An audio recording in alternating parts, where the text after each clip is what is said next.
Monday morning, 8 o'clock in the AM. Yeah, I'm a bit late getting up this morning.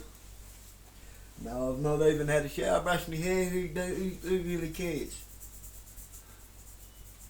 No one sees anyone, no one talks to anyone anymore.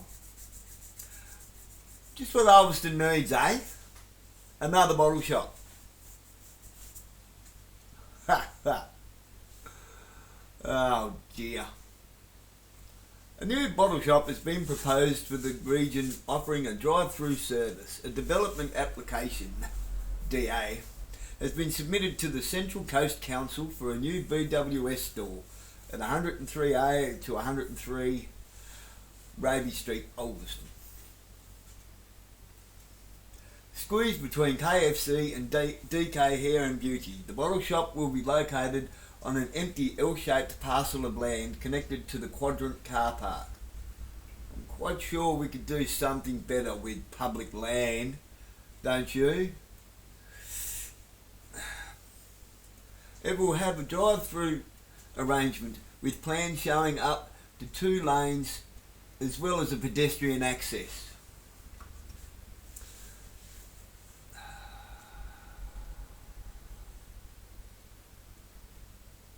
The DA said 3 spaces in the Quadrant car park would be replaced and used for vehicles exiting the bottle shop. It added that landscaping would be needed to soften the facade. I'm going to call it a facade. It's a facade. And to allow open surveillance from Raby Street. Ping! Keyword. If approved, it will join 3 other bottle shops in the town, including Celebrations River Arms, Liquorland Furners, and the Bottle-O at West Ulverston. A traffic impact assessment from the Traffic and Civil Services said no operational issues were expected with Little Quadrant, as the Central Coast Council intends to make the street one way. I bet it does. It added that there was sufficient width on Raby Street to retrofit a left turn into the shop. A median island is proposed as a physical barrier to prevent right-hand turns from Raby Street to the proposal. The TIA estimated the proposal could generate 280 vehicles per day. Representations must be made on or before February 18th. Representations means any objections. Sarah Fiddick, journalist. Let's pick that to bits and I'll write my comment. What would I comment on that, you say? You'll see in a minute.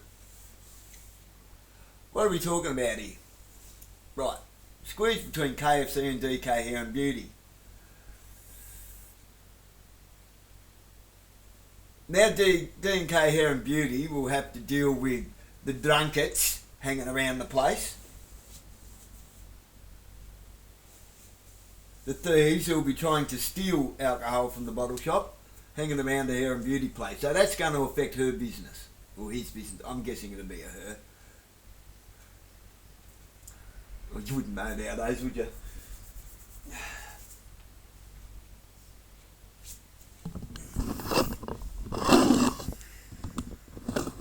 Yeah, I've still got my Band-Aid, who cares?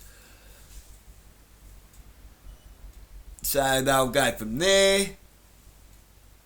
People will be sitting there going, food, alcohol.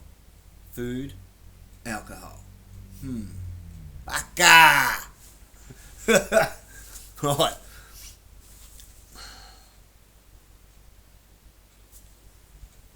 It changes the flow of traffic. It's going to create another bottleneck in Ulverston. It's going to create backed up traffic. Oh, we can't have cars in the CBD, private transport in the CBD of Burnie anymore. They're doing this shit everywhere. Look at King Street in Devonport. Certain place in Devonport, it's got to the point, don't drive up there. Why? A, you won't find a parking spot. B, you'll sit there forever while a truck backs into somewhere. you just get stuck there. And you run the risk of cars hitting each other. They're making it so that certain vehicles won't fit up and down the streets, and nowhere to park. The roads will be destroyed because tree roots growing all up through the roads. It's going to, this is the stupid part about it, what the roots do. I know this isn't talking about that, but there'll be landscaping that goes with it. And what do tree roots do? They search for water. It's not like, oh, we want the root to go over there because there's a water pipe that way. The root's going to go that way to the water pipe, right? It's what they do.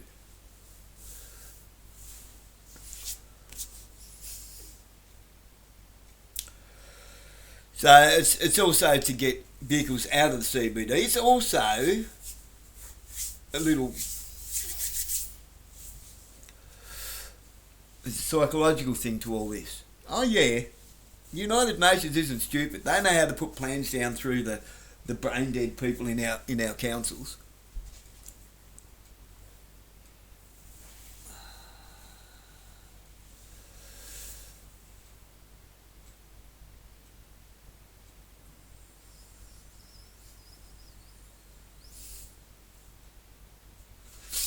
What did Aldous Huxley say to George Orwell?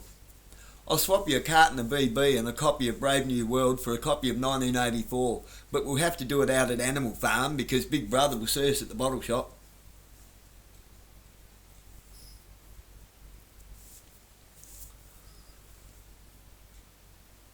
It's all about changing our cities, our towns and cities into little 15-minute zones where we won't have any cars, but we'll have plenty of drones. We won't own them. We won't own anything, but we'll be happy. Apparently, allegedly.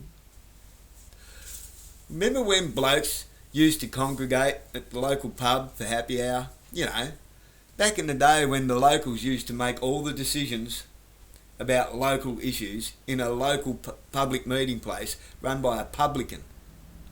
Even the local mayor would turn up and listen to the locals and discuss local issues with the locals, because the mayor was a respected and active member of the local community who swore an oath to serve the local community. Remember when the local station sergeant would also show up and take his hat off to show he was there as a local who serves the local community with honour, and talk about local issues to keep the peace and let us know what our kids were up to, rather than create criminals at the click of a mouse? Who also swore an oath to serve the public, the people. Sadly, that all disappeared around the mid-90s, along with oaths to serving the people with the Local Government Act. The mayors became a parasite and the police a scourge on society. They started enforcing instead of serving, and publicans were forced to stop providing a local service and casual networking hub called the local pub, and fill them with pokie machines. Now, we have drive-through bottle shops, Macca's, Hungry Jack's, KFC, click and collect groceries, and nobody talks. Kids have criminal records. Mums and dads pour their money through the pokies and the crack pipe that through the pokies that filled the pubs and the crack pipe. The kids are on drugs, and so are their mums and dads, with no moral support of the local community. Nobody knows anybody. Nobody talks. We just click and collect data. What a waste of life.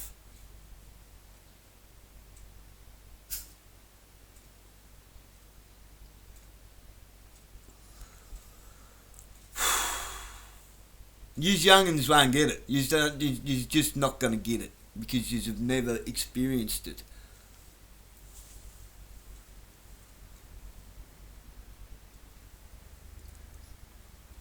Kids never got away with shit. Their parents dealt with it. They heard about it at the pub from someone who's seen someone doing something.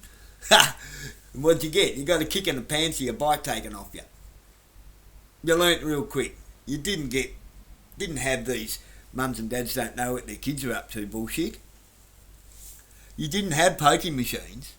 That was at the casinos. We had a local publican who ran a pub, who provided a service where everyone got along, everybody spoke, and anyone that didn't get along soon learnt how to get along. Communities were functional. public was peaceful. Community was peaceful. We had peace of the public. Public peace. None of this coerced cohesion. It's insane. What we have now is ridiculously insane. I've scored jobs at a pub. At happy hour. Cheap beers and everyone had a laugh. Oh, the beer's cheap. All of a sudden everyone's in a real good mood. The beer's cheap. Watered down, of course. Who cares? It's cheap. It's quenching the thirst after a hard day's work. Old mate from the pub would walk in and take his hat off. The hat means something, right? With the hat on, they're standing under their oath as a police officer. If they walk into somewhere and take it off and tuck it under their arm, well, I'm just one of you now. Just one of the lads. How can I help? How can I serve you guys? How can I serve the locals better? How can I serve the town better? How can we, as a public service, be of service in a manner that keeps public peace? That's how it used to work, and it wasn't until the removal of lawful oaths that came with the Local Government Act. It all came with the Local Government Act. And then local government started to act up. And they never stopped ever since. It's been a racket ever since. Nobody likes mayors anymore. People can't stand the police. They've lost all their respect. Because they're disrespectable. They're disrespectful. They don't serve the public. They're all making promissory affirmations to the state, to the government, to create revenue.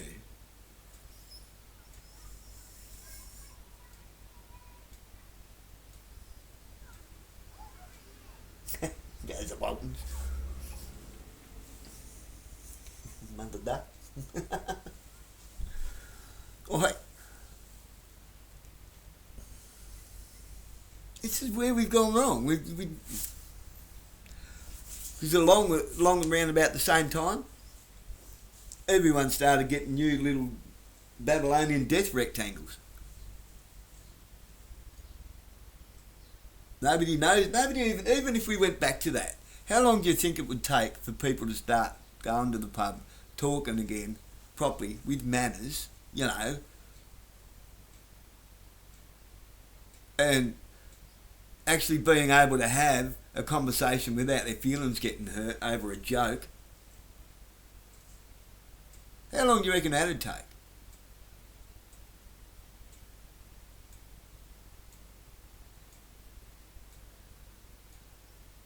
We had generations and generations of that, how that worked, and it worked.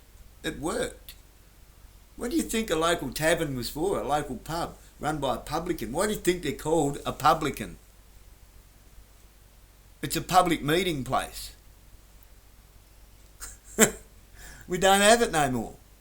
All you have is half a dozen drunks and an 8-ball Calcutta. And a shit ton of pokie machines of people pouring all their money through the pokie machines, living off charity, who've got no idea what their kids are doing, who are probably stealing stuff because mum and dad's putting all their money through the pokie machines or through the crack pipe or both. Nobody drinks. Jesus, go to Green's Hotel. How are they staying alive is beyond me. Because everyone's there on the gear and on the pingers. And drinking 3 glasses of water.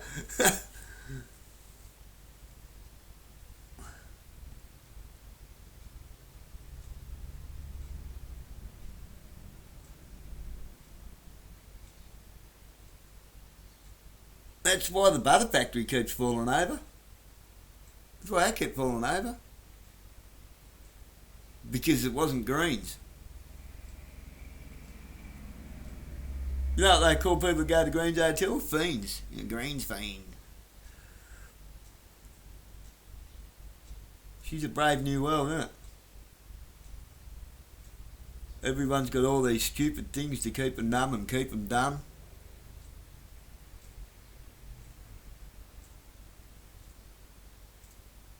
while we feed the data machine.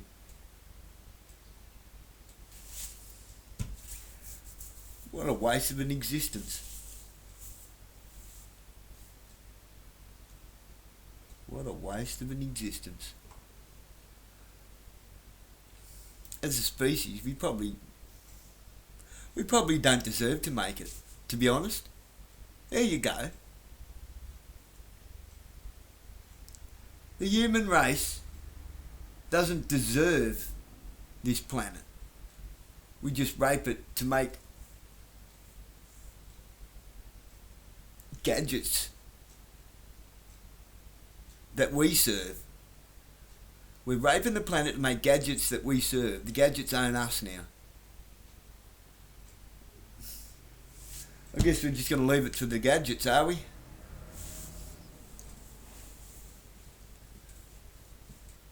The existential crisis rectangles, as Bear calls them. Babylonian death rectangles. Rectangles of doom. I mean, you know, it's all you see now. Everywhere you go, you look around and it's like, what happened to people? What happened to bending the elbow 10 ounces at a time on a Thursday night for an hour, going home? Not even drunk, just, you know. You know what a cop used to do when he come in, took his hat off? He'd look around and go, "Hey, make sure you walk out. Make sure someone get his keys, mate. Give the keys to the bartender. Tell you what, I'll take your keys up and drop them off in your mailbox, so you can come and get your car in the morning before you go to work." Because happy hours used to be on a Thursday night. Why on a Thursday night? Because you still had to go to work the next day, so people didn't get so drunk. Yeah, like all the locals talked about, like, they discussed local issues. The mayor had come in. It went from "G'day, mate" to eventually, "Oh, fucking hell, look easy, yeah." They all turned their back on him. The mayor used to get shouted a beer. And the mayor started having a shout at the bar beers just to get someone to talk to him. I remember those days quite clearly. I remember when Shearwater and Port Sorell was run by the locals. We ran a cop out of town because he was an arsehole. Jimmy Baldwin. He was a pig.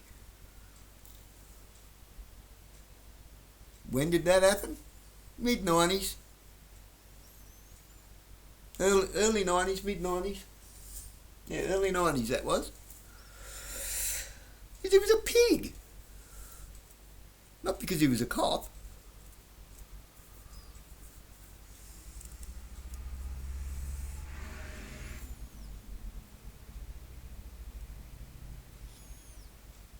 When people people stopped having public meetings, the public stopped talking, the public stopped meeting, the public ceased to function because there was no public anymore. Just strangers who live next door to one another. You sit at home as closet drunks, with kids embarrassed to bring their friends home because their parents are closet drunks and crackheads.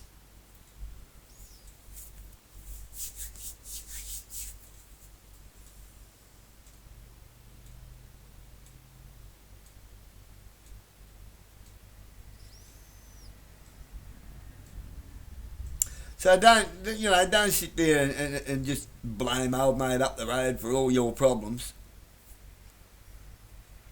They're your problems. What are you going to do about it? Are we going to get back to something like that? Who says we need the government's permission?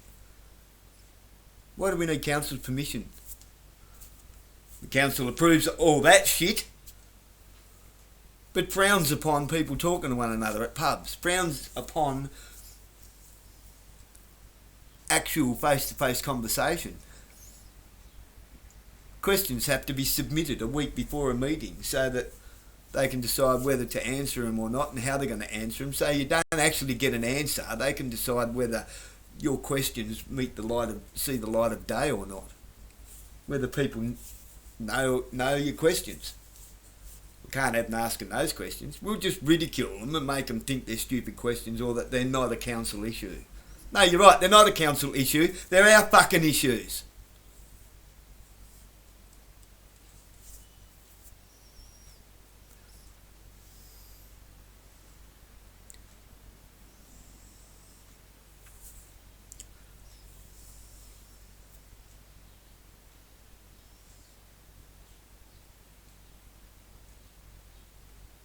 Why do you need 130 people to run the administration of a council? Burnie Council? Why do you need 130 people to run the administration of a council? Because it's administration of a council. It's administration. It's revenue. Not council.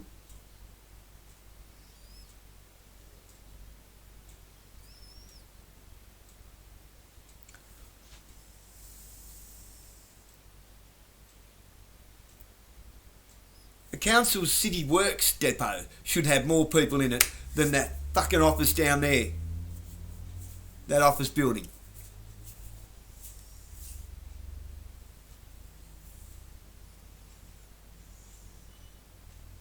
There should not be local members of parliament in council. It should be local people. Local members of the public. Representing the public, the general public, the local community. Having town hall meetings. Not 2 or 3 people going in and asking questions and getting spat at with absolute drivel and disdain and disrespect while you smile through your Cheshire cat grins.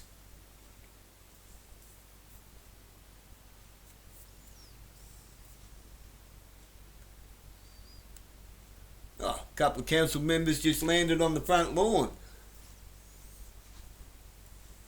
How do you spell plover?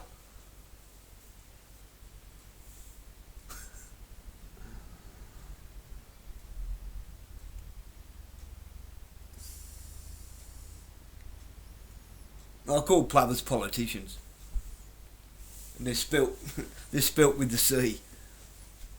And start with the C and end with the T.